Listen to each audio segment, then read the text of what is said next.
Today is a day that is set aside to honor our fathers. So in honor of this, we're going to talk about fathers today. Makes sense, doesn't it? So anyway, I hope that every father who is here today would like to be a godly father. In fact, I would go so far as to guess that if you are a father and you are here today, that you want to be a godly father. Otherwise, you wouldn't be here, right?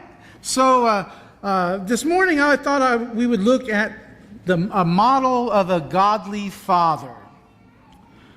So we're going to look this morning at the parable of the desirable dad from Luke 15. Some of you look like you've never heard of that parable before. Maybe that's because it goes by another name. It's also known as the parable of the fantastic father. You still don't get that? Okay, well, maybe you'll recognize it when we read through Luke 15, 11 through 32 in a few moments.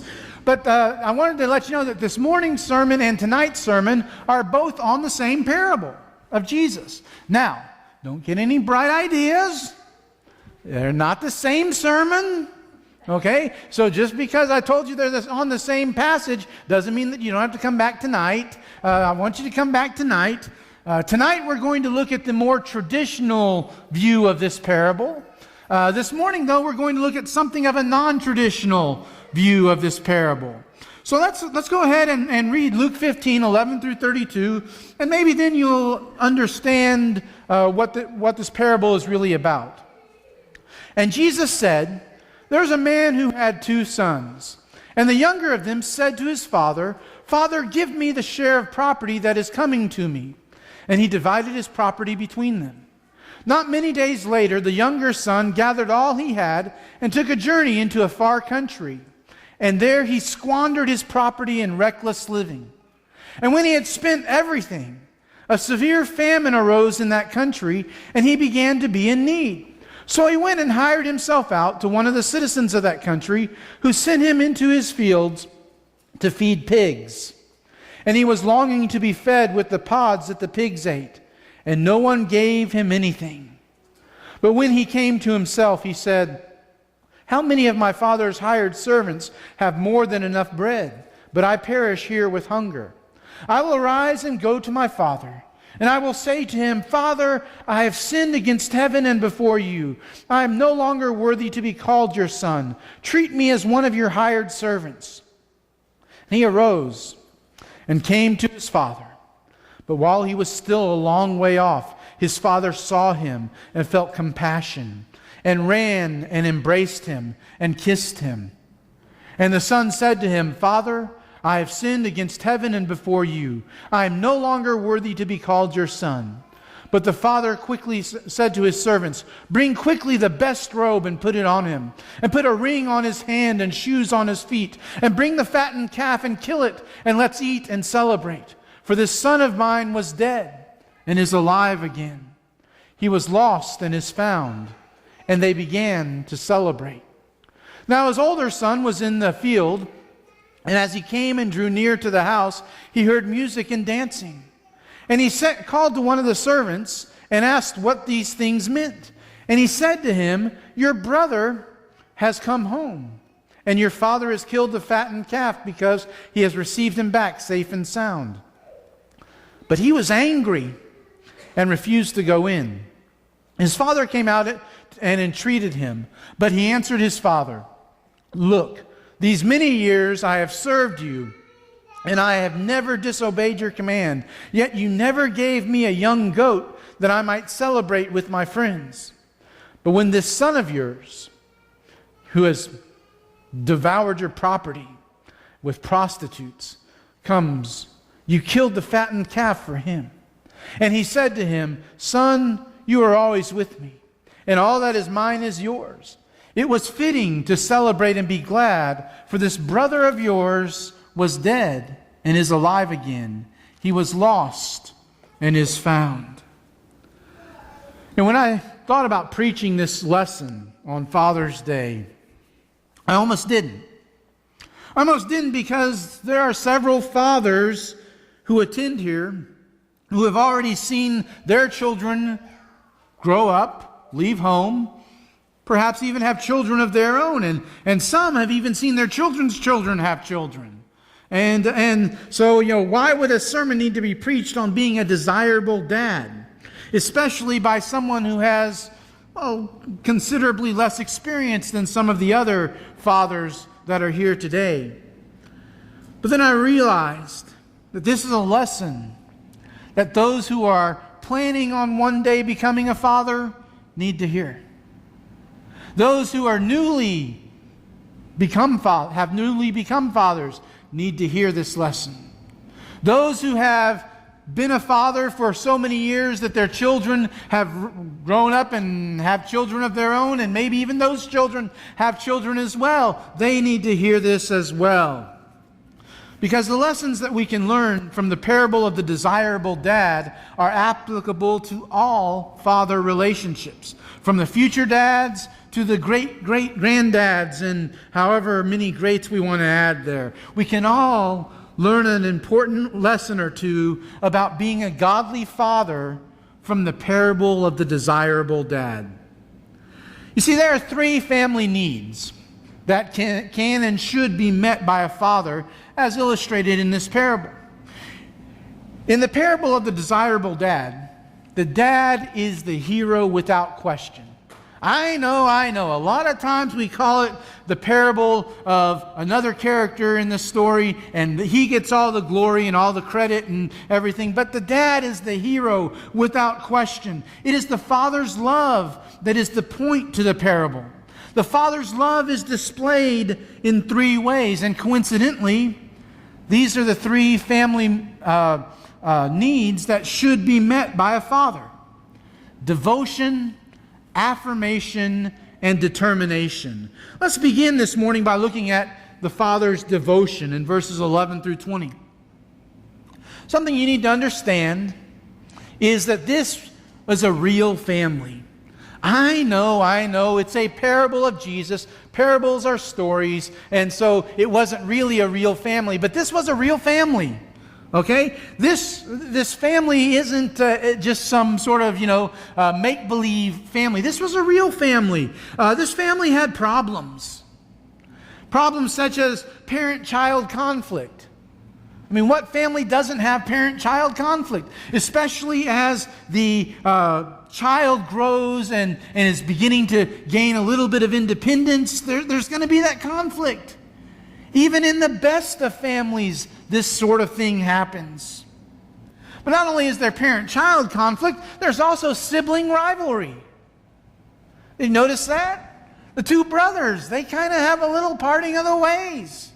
This family has problems like all families. Jesus doesn't paint a rosy picture of, the Leave It to Beaver type family where everything is just perfect and everybody gets along and things like that. He doesn't do that.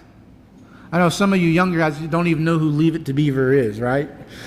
YouTube, Google it. It was a good show. Anyway, unless a father is devoted to his family, when problems arise, he'll disappear. And in fact, that's what we see happening in our society today, is the mystery of the disappearing dad. He's there when things are good, but when things start to have problems, when things start to go a little bit south, when things get going bad, the father disappears.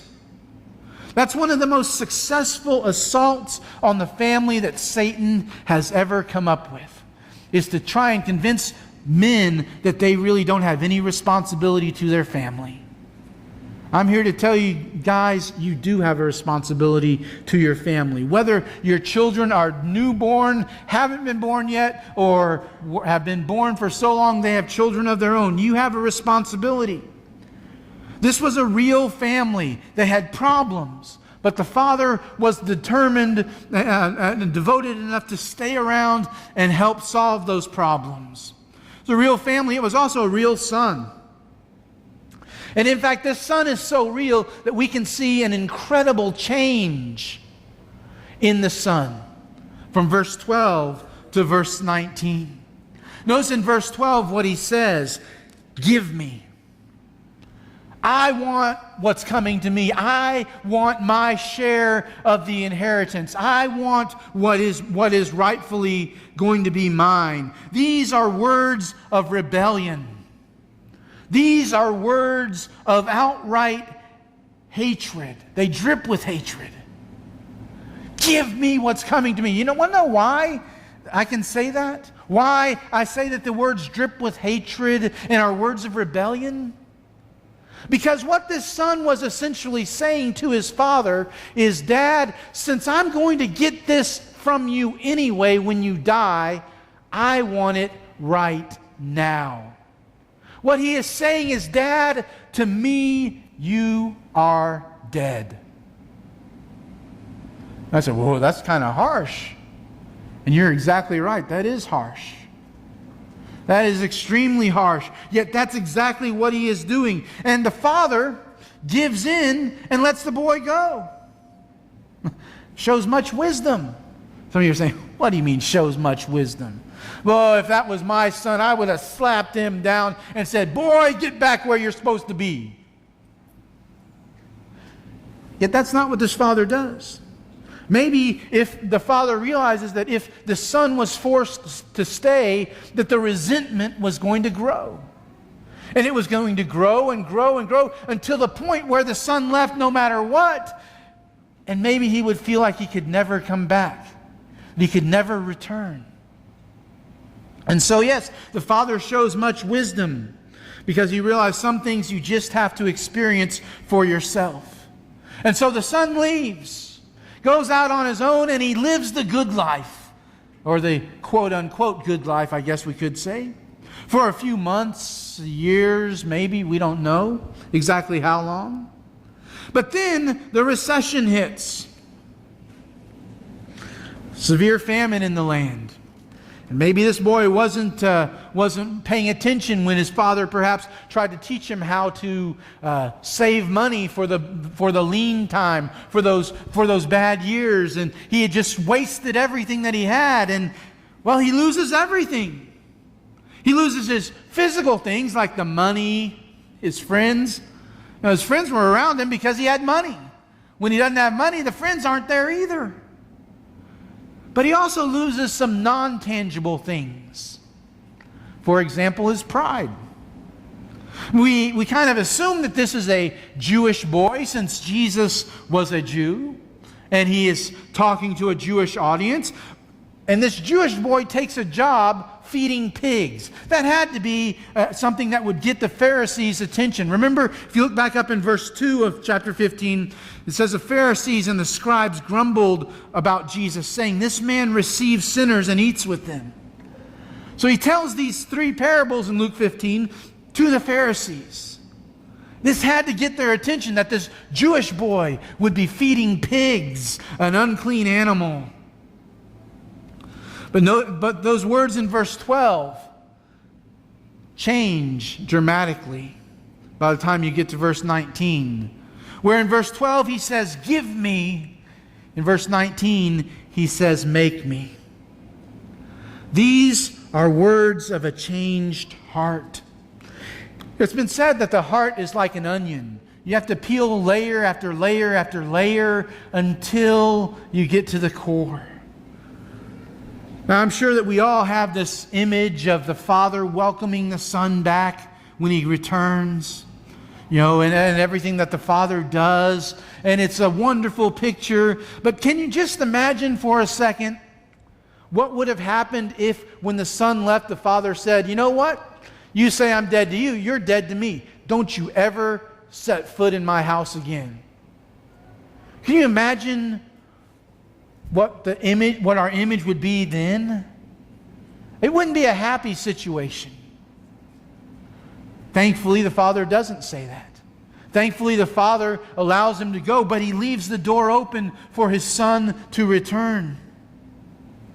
And the son does return. And in returning, he underestimates his father, and he underestimates his father's love.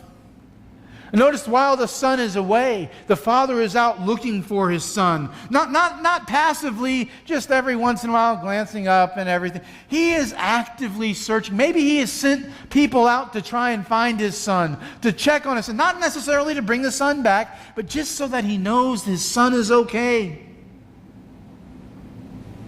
Daily, probably, the father would look up and he would see along that long road that leads to the house, he would see a silhouette, and he would hope beyond hope that maybe that was his son coming back, only to be disappointed because it wasn't. He longs to have his son back again, and when he has his son back, that devotion that he shows to his family, that devotion leads to affirmation in verses 21 through 24.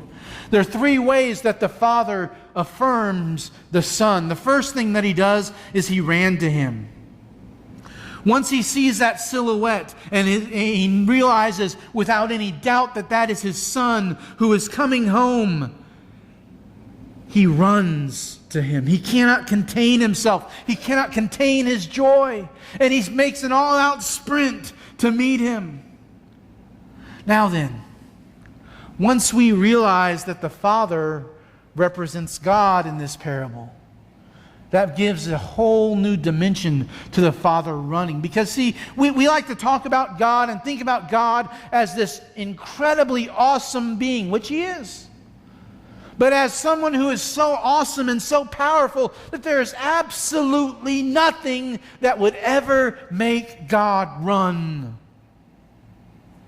And I guess we would be right, because there is absolutely nothing that would make that God would run from. But do you realize there is one thing that God would run to? He would run to you. He would run to one of His children who maybe had spent some time away from Him. He would flat out sprint if you would just turn and start to come home. That's a pretty powerful image, don't you think? So, he ran to him. Another thing of affirmation that the Father does is he touched him. You know, in our society, in our culture, we sort of cheapened the value of touch, haven't we? We've made it into something that it's not supposed to be. He hugged him.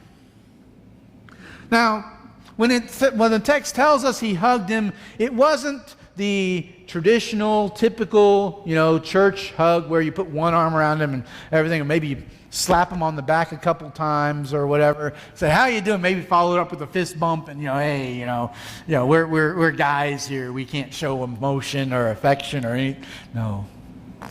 That's not the type of hug that this father gave his son. He gave him the biggest bear hug that ever has been applied. Excuse me. He threw his arms around him, and I imagine he didn't let go for quite a while. Now remember where the son has been? The pig pen. Can you imagine what the son smelled like? But the father doesn't care. The father doesn't care where he's been. The father cares about is where he is. And he's in his father's arms where he belongs. So he hugged him. Then he kissed him. A lot of times we think of kissing as a taboo sort of thing. You don't want to do that. Yet there's a tremendous heritage of kissing in the Bible. In Genesis 27, verse 26, Jacob's father Isaac said to him, "Come here, my son, and kiss me." And we read that and we think, well, that's okay today if Jacob's 4, but Jacob's 40 years old at this time. We don't like to think about that. We don't think that's sort of not a good thing. In Genesis 48, verses 9 and 10, Joseph is talking to his father, and he says about Ephraim and Manasseh, "These are the sons God has given me here." Then Israel said, "Bring them to me so I may bless them." Now Israel's eyes were failing because of old age, and he could hardly see. So Joseph brought his sons close to him, and his father kissed them and embraced them. He's meeting his grandkids. And his grandkids Well, Moses has been gone for 40 years or so, or not Moses, but they've been gone for a while. And, and he greets them with the kiss. Touch is so very important when our kids are small. But I've got news for you. Even as your kids grow, that touch is also so very important. The problem is we've let the world interfere with touch. We've let the world take the touch between Christians, that affectionate greeting between Christians, and sort of destroy it and cheapen it into something that the world's idea of what it is. We've let the world take passages like Romans 16:16, 1 Corinthians 16:20, 2 Corinthians 13:12, 1 Peter 5:14, all of which speak about an affectionate greeting. In fact, what those verses all say is to greet one another with a holy kiss. We've let the world cheapen that into something romantic. And if you do it, then you have romantic intentions. I know a man who, one of my mentors as I was growing up, and one of the biggest encouragers to me in my becoming a minister. And he would greet people with a holy kiss. He would kiss them on the cheek. Didn't matter if it was in the church building or if he saw you out on the street somewhere or in a mall or whatever. He would greet you with a kiss on the cheek. Kind of embarrassing for a teenage boy with his friends that don't go to church in the mall, and this guy comes up and kisses him on the cheek and says, "How are you doing?" I experienced that. It was not the most, it was kind of an embarrassing thing. I had to explain to my friends, who is this guy? Yeah, they were ready to call the police or something. I don't know. But anyway, but that wasn't the worst thing that he did.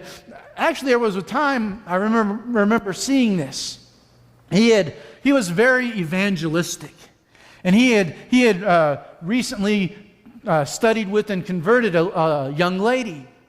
And she came into church one Sunday morning, and about a week or two later, after she had been baptized, and he kissed her on the cheek. There was a problem.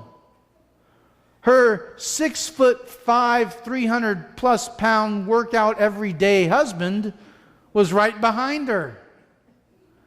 And he was about to waylay this guy until the wife stopped him. But funny thing, about 3 weeks later, the husband was baptized.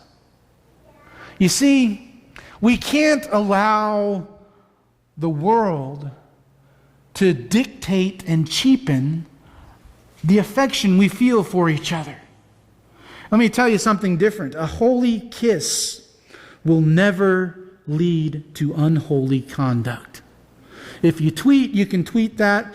I don't do Twitter, but if you put on quote something on Facebook, Carl said, a holy kiss will never lead to unholy conduct.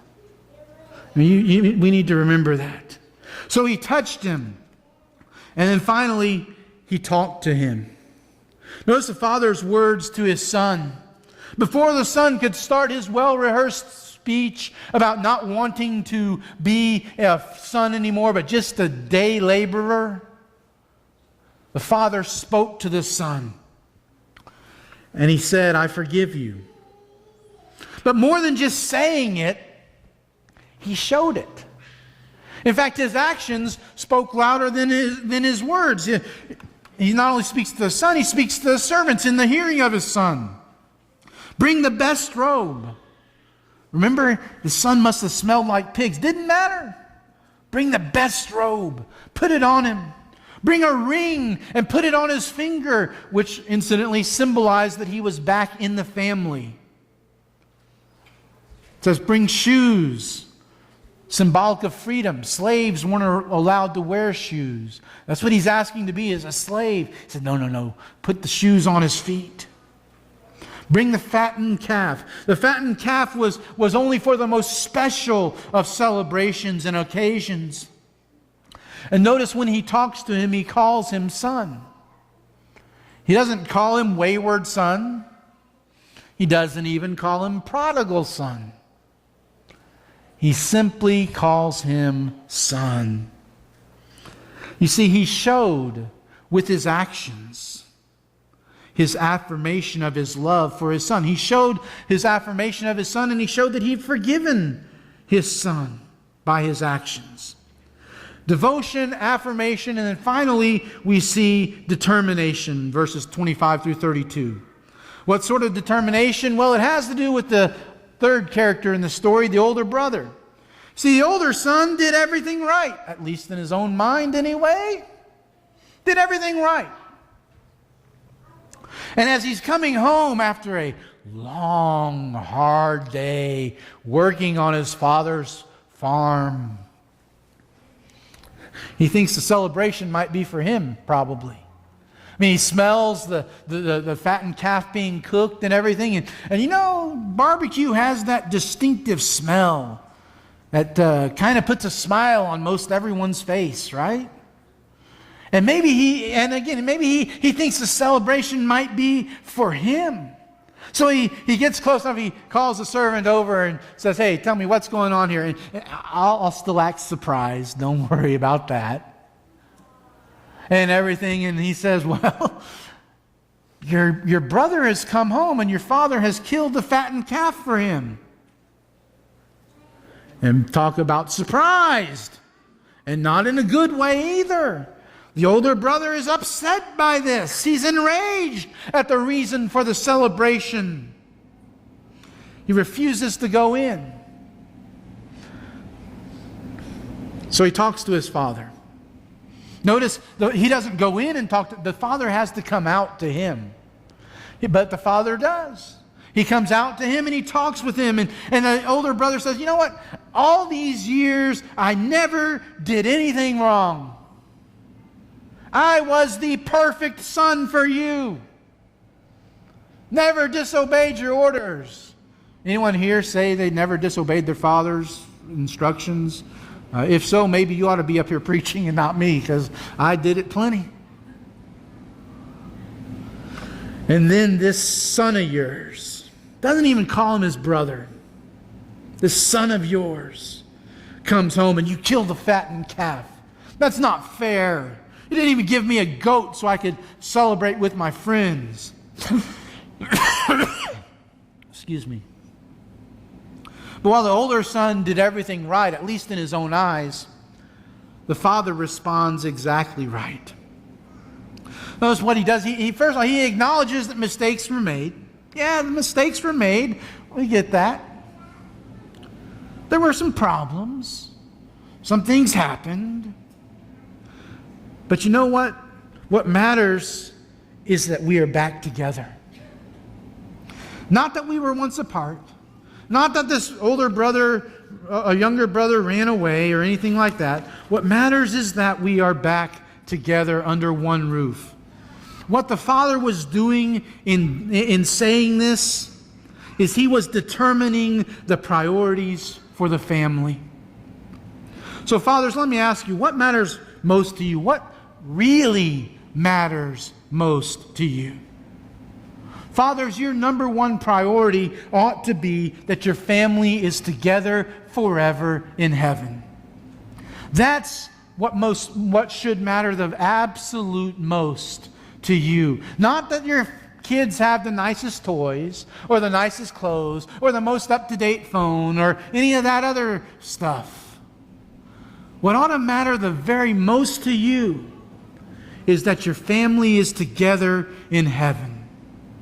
And dads, you need to determine that this will be a top priority in your family. You need to take responsibility. Don't pass that responsibility off to your wife. Don't pass that responsibility off to a friend or to the school. Don't do the school for sure. Don't even pass that responsibility off to the church. Accept that responsibility for yourself, because when it boils right down to it, nothing else really matters. Devotion, affirmation, determination. You notice anything about those words? See, almost any male can father a child, but it takes someone special to be a dad. Today is a day that we honor our earthly fathers. But I'd like for you to think for a moment about your heavenly Father. What's your relationship like with your heavenly Father? Is it what it should be? See, on Father's Day, we give our earthly fathers all sorts of gifts, ties, whatnot. But what have you given to your heavenly Father? Because you see, really, truly, the only gift that He is interested in you giving Him is He's interested in you giving Him yourself. See, in 2 Corinthians chapter 8, Paul tells the church at Corinth about the Macedonians and their giving. And it wasn't that they gave a lot of money. What was important to Paul is that first they gave themselves. This morning, have you given yourself to your heavenly Father? If not, there is no better time than right now for you to give that gift to your heavenly Father. And you see, it's a gift that only you can give Him. Parents can't give it to Him. Your brothers and sisters can't give it to Him. Your kids can't give it to Him. You have to give it to Him for yourself. So why not make this a Father's Day that you will remember for all of eternity? And give yourself to Him. Maybe you've given yourself to Him, but you've been a little bit lax in really meaning that you gave yourself to Him. Maybe you need to re-give yourself to Him by prayer. And maybe that prayer needs to be something private, just between you and God. And if so, I urge you to make that response. But maybe it's something that needs to be more public. Maybe you need to publicly ask this church body to pray with you and to pray for you, that your relationship with your Heavenly Father can be all that He wants it to be. Is your relationship with your Heavenly Father all that it is intended to be? If not, make whatever changes are necessary so that it is. And if that change involves a public response, either for that initial response of obedience by being immersed in the watery grave of baptism, or for prayers or any other response that you have, make that response now. And if it is public, come to the front now as we stand and sing together.